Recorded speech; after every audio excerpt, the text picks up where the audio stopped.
അങ്ങനെ പാലക്കാട് നിയമസഭാ മണ്ഡലത്തിലെ ഉപതെരഞ്ഞെടുപ്പ് കൂടി നടക്കുകയാണ്. നാളെ പോളിംഗ് ബൂത്തുകളിലേക്ക് നീങ്ങുകയാണ് പാലക്കാട്. അതുകൊണ്ട് തന്നെ ഇന്ന് നിശബ്ദ പ്രചാരണ പകൽ. അവസാന നിമിഷത്തിലും വികസനം ചർച്ചയാക്കി NDA സ്ഥാനാർത്ഥി സി കൃഷ്ണകുമാർ വോട്ട് തേടുന്നു. എന്തായാലും നിശബ്ദ പ്രചാരണ ദിനത്തിലും വീടുകളിൽ കയറി വോട്ട് അഭ്യർത്ഥന ഒക്കെ സജീവമായി നടക്കുന്നുണ്ട്. ജില്ലയിൽ വികസന വിഷയം വോട്ടാകുമെന്ന പ്രതീക്ഷയിലാണ് NDA സ്ഥാനാർത്ഥിയും ഉള്ളത്. ശിവദാസ് കന്മനം വിവരങ്ങളുമായി ചേരുകയാണ്. ശിവദാസ്, നിശബ്ദ പ്രചാരണം എങ്ങനെ പുരോഗമിക്കുന്നു?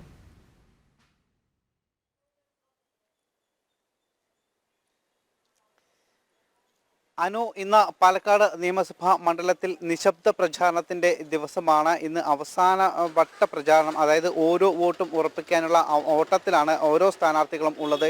ഇന്ന് NDA സ്ഥാനാർത്ഥി പ്രധാനമായും അഗ്രഹാരങ്ങളിലാണ് വോട്ട് തേടി അദ്ദേഹം രാവിലെ മുതൽ തന്നെ പ്രചാരണം നടത്തുന്നത്. നിശബ്ദ പ്രചാരണമാണ്. അതുകൊണ്ട് തന്നെ അതായത് കഴിഞ്ഞ ദിവസങ്ങളിലൊന്നും തന്നെ കാണാത്ത വോട്ടർമാരെ നേരിട്ട് പോയി കണ്ട് വോട്ട് അഭ്യർത്ഥിക്കുകയാണ് അദ്ദേഹം ചെയ്യുന്നത്. UDF സ്ഥാനാർത്ഥി യാക്കരയിലാണ് ഉള്ളത്. അങ്ങനെ ഓരോ സ്ഥാനാർത്ഥികളും ഇന്ന് ഓടി ഓരോ വോട്ടും, അതായത് കഴിഞ്ഞ ദിവസങ്ങളിൽ പ്രചാരണ സമയത്ത് കാണാത്ത വീടുകളിലും കാണാത്ത ആളുകളെയും നേരിട്ട് പോയി കണ്ട് അവസാന വട്ട വോട്ട് ഉറപ്പിക്കാനുള്ള ഓട്ടത്തിൽ തന്നെയാണ് ഇന്ന് ഉള്ളത്. ഇനി ഒരൊറ്റ ദിവസം മാത്രമാണ് ഉള്ളത്. നാളെ രാവിലെ മുതൽ തന്നെ 6 മണി മുതൽ തന്നെ പോളിംഗ് ആരംഭിക്കും. പാലക്കാടിൻ്റെ വിധിയെഴുത്ത് നാളെ ഉണ്ടാകും. 23-ന് ഫലം വരും. എന്തായാലും വികസനം പ്രധാനമായും അജണ്ടയാക്കിയായിരുന്നു കഴിഞ്ഞ ദിവസങ്ങളിലെല്ലാം തന്നെ NDA സ്ഥാനാർത്ഥിയുടെ ഒരു പ്രധാന പ്രചാരണ ആയുധം വികസനം തന്നെയായിരുന്നു. നമുക്കറിയാം, NDA സ്ഥാനാർത്ഥി സി കൃഷ്ണകുമാർ അദ്ദേഹം പാലക്കാട് നഗരസഭ വൈസ് ചെയർമാൻ കൂടിയായിരുന്നു. അതുകൊണ്ട് തന്നെ വിവിധ പദ്ധതികൾ ഈ പാലക്കാട് മണ്ഡലത്തിൽ അദ്ദേഹം നടപ്പാക്കിയിട്ടുണ്ട്. അമൃത് പദ്ധതിയിൽ ഉൾപ്പെടുത്തി പാലക്കാടിനെ ഒരു മികച്ച നഗരമാക്കി മാറ്റിയെടുക്കാൻ അദ്ദേഹത്തിന് കഴിഞ്ഞു. കേന്ദ്ര സർക്കാരിൻ്റെ വിവിധ പദ്ധതികൾ ഇങ്ങോട്ട് കൊണ്ടുവരാൻ അദ്ദേഹത്തിൻ്റെ നേതൃത്വത്തിലുള്ള സംഘത്തിന് കഴിഞ്ഞു. അങ്ങനെ കൃത്യമായി തന്നെ വികസന പദ്ധതികൾ ഇവിടേക്ക് കൊണ്ടുവരാൻ പാലക്കാട് നഗരസഭയ്ക്ക് കഴിഞ്ഞു. അതിൻ്റെ ചുക്കാൻ പിടിച്ചത് സി കൃഷ്ണകുമാർ ആയിരുന്നു. അതിനു മുൻപ് അദ്ദേഹം ഇവിടെ നിയമസഭാ മണ്ഡലത്തിൽ നേരത്തെ മലമ്പുഴയിലടക്കം അദ്ദേഹം തെരഞ്ഞെടുപ്പ് രംഗത്ത് ഉണ്ടായിരുന്നു. മികച്ച ഒരു രീതിയിൽ തന്നെ അദ്ദേഹം അവിടെ എല്ലാം തന്നെ വോട്ട് പിടിച്ചിരുന്നു. അത്തരത്തിൽ VS അച്യുതാനന്ദൻ മത്സരിച്ച സമയത്ത് 2ാം സ്ഥാനത്തായിരുന്നു അന്ന് മലമ്പുഴ മണ്ഡലത്തിൽ സി കൃഷ്ണകുമാർ ഉണ്ടായിരുന്നത്. അങ്ങനെ ഒരു മികച്ച പ്രകടനം ആ സമയങ്ങളിലെല്ലാം തന്നെ അദ്ദേഹം കാഴ്ചവെച്ചിരുന്നു. ഇത്തവണ ഈ മണ്ഡലം പിടിക്കും എന്ന ഉറച്ച തീരുമാനത്തിൽ തന്നെയായിരുന്നു പ്രചാരണം സജീവമായിരുന്നത്. പ്രധാനപ്പെട്ട നേതാക്കളെല്ലാം തന്നെ BJP-യുടെയും മറ്റ് ഘടകകക്ഷിയുടെയും എല്ലാം തന്നെ പ്രധാന നേതാക്കളെല്ലാം തന്നെ മണ്ഡലം കേന്ദ്രീകരിച്ച് കഴിഞ്ഞ 1 മാസത്തോളമായി ചിട്ടയോടുകൂടി പ്രവർത്തിച്ചിരുന്നു.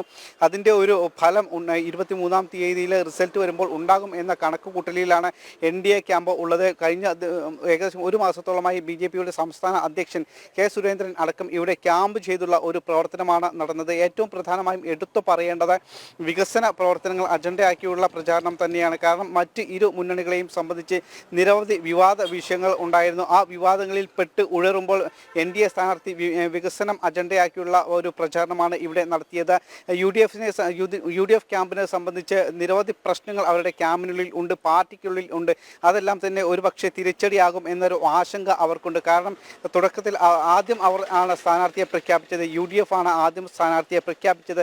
രാഹുൽ മാങ്കൂട്ടത്തിലിനെ സ്ഥാനാർത്ഥിയായി പ്രഖ്യാപിച്ചു. പക്ഷേ ആ നിമിഷം മുതൽ തന്നെ ഇവിടെ വലിയ രീതിയിലുള്ള പൊട്ടിത്തെറി ഉണ്ടായി. DCC ജനറൽ സെക്രട്ടറിയും മറ്റ് യൂത്ത് കോൺഗ്രസ് പ്രവർത്തകരും അടക്കം വലിയ രീതിയിൽ പ്രതിഷേധവുമായി നേരിട്ട് തന്നെ രംഗത്തെത്തി. പരസ്യമായി തന്നെ അവർ പ്രതികരണവുമായി രംഗത്തെത്തി.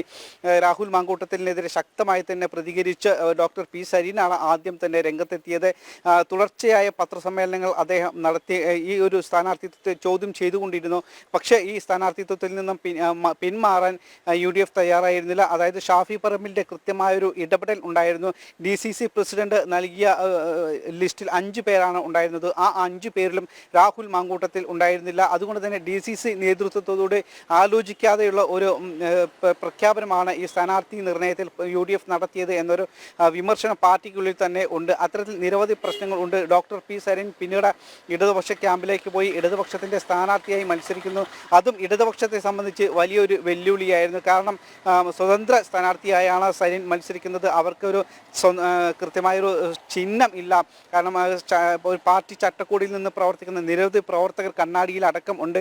അവർ സാധാരണ കൃത്യമായി അവരുടെ ചിഹ്നം കണ്ടാൽ മാത്രമേ വോട്ട് ചെയ്യൂ. അത്തരത്തിലുള്ള നിരവധി പ്രവർത്തകരാണ് CPM ഉള്ളത്. അതുകൊണ്ട് തന്നെ ചിഹ്നം ഇല്ലാത്തത് വലിയൊരു പ്രശ്നം തന്നെയാണ്. കാരണം നമ്മൾ പല സമയത്തും മാത്തൂരിലും കണ്ണാടിയിലും അടക്കം നേരിട്ട് തന്നെ CPM പ്രവർത്തകരെ പോയി കണ്ടിരുന്നു. അത് നമ്മൾ ഈ വാർത്ത എടുക്കുന്നതിൻ്റെ ഭാഗമായി അവരോട് സംസാരിക്കുമ്പോൾ അവർ പറഞ്ഞത് ചിഹ്നം ഇല്ലാത്തതുകൊണ്ട് തന്നെ ഞങ്ങൾ വോട്ട് ചെയ്യില്ല, അല്ലെങ്കിൽ അത് വലിയ ഒരു പ്രതിഷേധത്തിന് അവരിൽ ഇടയാക്കിയിട്ടുണ്ട് എന്നത് അവരുടെ സംസാരത്തിൽ നിന്നും തന്നെ വ്യക്തമാണ്. അത് മാത്രമല്ല ഡോക്ടർ പി സരിൻ ഇതിന് തൊട്ട് മുൻപ് വരെ മുഖ്യമന്ത്രിയെയും UDF-നെയും UDF ക്യാമ്പിനെയും UDF നേതൃത്വത്തെയും എല്ലാം രൂക്ഷമായി LDF ക്യാമ്പിനെയും മുഖ്യമന്ത്രിയെയും LDF നേതാക്കളെയും എല്ലാം തന്നെ രൂക്ഷമായി തന്നെ വിമർശിച്ചിരുന്നു. അതുകൊണ്ട് തന്നെ അങ്ങനെയുള്ള ഒരാളെ ഇടതുപക്ഷം സ്ഥാനാർത്ഥിയാക്കുമ്പോൾ അത് വലിയ രീതിയിലുള്ള ഒരു എതിർപ്പ് ഇടതുപക്ഷ ക്യാമ്പിൽ തന്നെ ഉണ്ടായിട്ടുണ്ട്. CPM-നുള്ളിൽ തന്നെ അത്തരത്തിലുള്ള വലിയ വിമർശനം ഉണ്ടായിട്ടുണ്ട്. അതുകൊണ്ട് തന്നെ ഒരു വിഭാഗം കാര്യമായി തന്നെ പ്രചാരണ രംഗത്ത് സജീവമായിരുന്നില്ല. പ്രത്യേകിച്ച് അവരുടെ പ്രധാനപ്പെട്ട നേതാക്കളൊന്നും തന്നെ അവർക്ക് സ്വാധീനമുള്ള മേഖലയിൽ പോലും അവരുടെ പ്രധാന പ്രവർത്തകരും പ്രധാന നേതാക്കളും ഒന്നും തന്നെ പ്രചാരണ രംഗത്ത് സജീവമായിരുന്നില്ല. നേരത്തെ ജില്ലാ പഞ്ചായത്ത് അധ്യക്ഷ കൂടിയായിട്ടുള്ള ബിനു മോളെയായിരുന്നു അവർ നേരത്തെ സ്ഥാനാർത്ഥി ലിസ്റ്റിൽ ഉണ്ടായിരുന്നത്. അവരെ സ്ഥാനാർത്ഥിയാക്കാനുള്ള ഒരു തീരുമാനമാണ് നേരത്തെ സ്വീകരിച്ചിരുന്നത്. എന്നാൽ അപ്രതീക്ഷിതമായി ഡോക്ടർ പി സരിനെ സ്ഥാനാർത്ഥിയാക്കുകയായിരുന്നു. അത് പാർട്ടിക്കുള്ളിൽ വലിയ ഒരു ഭിന്നാഭിപ്രായം രൂപപ്പെടുത്തിയിട്ടുണ്ട്. അതുകൊണ്ട് തന്നെ അതും അവരുടെ ഒരു തെരഞ്ഞെടുപ്പ് ഫലത്തെ സ്വാധീനിക്കും, അല്ലെങ്കിൽ തെരഞ്ഞെടുപ്പിൽ തിരിച്ചടിയാകും എന്നൊരു ആശങ്ക CPM-നുണ്ട്. എന്തായാലും ഇതെല്ലാം തന്നെ മറികടന്ന് ഇത്തവണ വിജയിക്കും എന്നൊരു ശുഭപ്രതീക്ഷയിലാണ് NDA ക്യാമ്പുള്ളത്. കഴിഞ്ഞ തവണ 3859 വോട്ടുകൾക്ക് മാത്രമാണ് ഈ പാലക്കാട് നിയമസഭാ മണ്ഡലത്തിൽ NDA സ്ഥാനാർത്ഥിയായിരുന്ന ശ്രീധരൻ അന്ന് തോറ്റത്. അതുകൊണ്ട് തന്നെ ഇത്തവണ അത്തരത്തിലുള്ള പ്രശ്നങ്ങളെല്ലാം തന്നെ പരിഹരിച്ച പൂർണ്ണമായും മികച്ച പ്രകടനം നടത്തി ഈ ഒരു മണ്ഡലം പിടിച്ചെടുക്കാൻ കഴിയും എന്ന ശുഭപ്രതീക്ഷയിൽ തന്നെയാണ് NDA സ്ഥാനാർത്ഥിയും NDA ക്യാമ്പും ഉള്ളത്. അനു. ശരി ശിവദാസ്.